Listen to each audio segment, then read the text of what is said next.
قرآن مجید کی تلاوت، ترجمہ، تفسیر، حدیث، نعتیں، تجوید، گرامر کے لیے اس چینل کو سبسکرائب کریں، ویڈیو کو شیئر کریں اور لائک کریں۔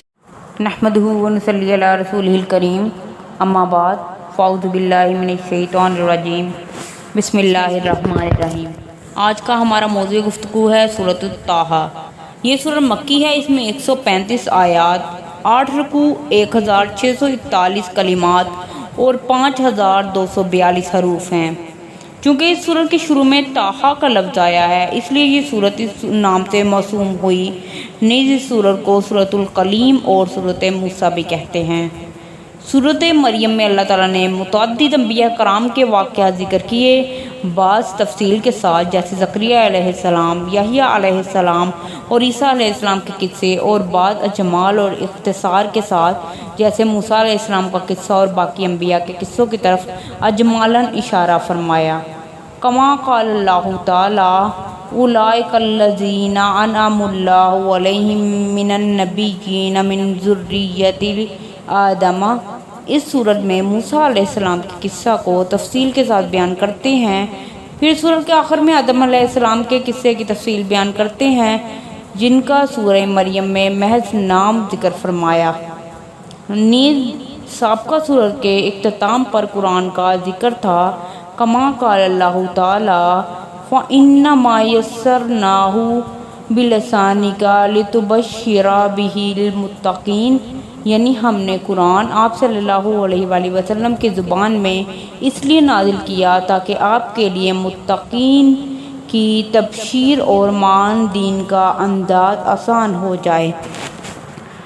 اب اس سورت کے شروع میں نزول قرآن کی حکمت بیان فرماتے ہیں کہ اس قرآن کے نزول کرنے سے ہمارا مقصد نصیحت اور موعظت اور بندوں کی ہدایت ہے کہ ان کو زمین و آسمان کے پیدا کرنے والے کی معرفت حاصل ہو اور سمجھیں کہ وہی معبود برحق ہے کہ جس کی قدرت اور اس کا علم تمام کائنات کو محیط کیے ہوئے ہے۔ مہربانی کر کے اس چینل کو سبسکرائب کریں، صدقہ جاریہ سمجھ کے خود بھی سبسکرائب کریں، دوسروں سے بھی کروائیں، اور سبسکرائب کرنا بالکل فری ہے۔ اس سورت کو تاریخ اسلام میں ایک امتیازی شان حاصل ہے۔ اسلام قبول کرنے سے ایک دن پہلے سیدنا عمر رضی اللہ تعالیٰ عنہ بڑے جوش و خروش سے گھر سے نکلے، ننگی تلوار گلے میں حائل تھی۔ کسی نے پوچھا، عمر کہاں کا قصد ہے؟ جواب دیا کہ مسلمانوں کے نبی کا سر قلم کرنے جا رہا ہوں۔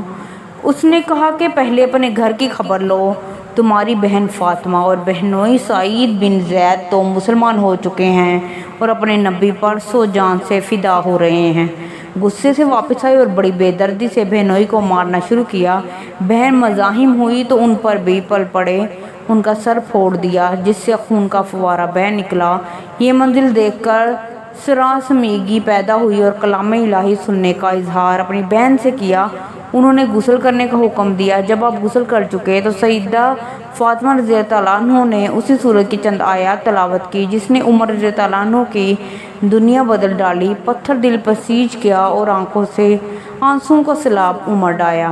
اسی وقت بارگاہ رسالت میں حاضر ہو کر مشرف اسلام ہوئے۔ گویا کہ یہ سورت سیدنا عمر رضی اللہ تعالیٰ عنہ کے اسلام لانے سے پہلے نازل ہو چکی تھی۔ سورت مریم اور سورت طٰہٰ کا زمانہ قریب قریب ہی ہے۔ اس سورت اور سابقہ صورتوں کا شان نزول ایک جیسا ہی ہے، کیونکہ اس وقت کفار و مشرکین کے مظالم مسلمانوں پر انتہا درجے کو پہنچ چکے تھے۔ تو اس صورت میں اللہ تعالیٰ نے نبی کریم صلی اللہ علیہ وآلہ وسلم اور مسلمانوں کو تسلی دی ہے کہ یہ قرآن اس قادر مطلق نے نازل فرمایا ہے جس کی کبریائی کے سامنے دنیا کی ہر چیز سرافگندہ، یعنی جھکائے ہوئے سر کے ساتھ ہے۔ اس نے یہ قرآن آپ صلی اللہ علیہ وآلہ وسلم پر اس لیے نازل نہیں کیا کہ آپ رنج و مشقت میں مبتلا ہو جائیں، یقیناً آپ کا دین پھیلے گا۔ پھر اس کے بعد موسیٰ علیہ السلام کے قصے کا ذکر کیا اور اہل مکہ کو یہ بات جتلائی کہ اللہ تعالیٰ کسی کو نبوت اس طرح عطا نہیں کرتا کہ تقریب کر کے یا ڈھول تماشے بجا کر ایک خلقت اکٹھی کی جائے کہ ہم نے آج سے فلاں شخص کو نبی مقرر کیا ہے، بلکہ نبوت تو جس کو بھی دی گئی ہے کچھ اس طرح بصیغہ رازداری دی گئی ہے جیسے حضرت موسیٰ علیہ السلام کو دی گئی تھی۔ اب تمہیں کیوں اس بات پر اچنبھا ہے کہ نبی کریم صلی اللہ علیہ وآلہ وسلم یکایک نبی بن کر تمہارے سامنے آ گئے، اور اس کا اعلان نہ آسمان سے ہوا اور نہ زمین پر۔ ایسے اعلان پہلے نبیوں کے تقرر پر کب ہوئے تھے کہ آج ہوتے؟ یعنی اس صورت میں یہودیوں اور مشرکین کے اعتراضات کے جوابات دینے کے بعد مسلمانوں کو کہا کہ صبر کے ساتھ ان لوگوں کی زیادتیاں برداشت کرتے جاؤ اور نصیحت کا حق ادا کرتے رہو۔ صدق اللہ العظیم۔ مہربانی کر کے اس چینل کو سبسکرائب کریں اور ساتھ لگے بیل آئیکن کو دبائیں تاکہ ہر نئی ویڈیو آپ کو سب سے پہلے دیکھنے کو ملے، اور سبسکرائب کرنا بالکل فری ہے۔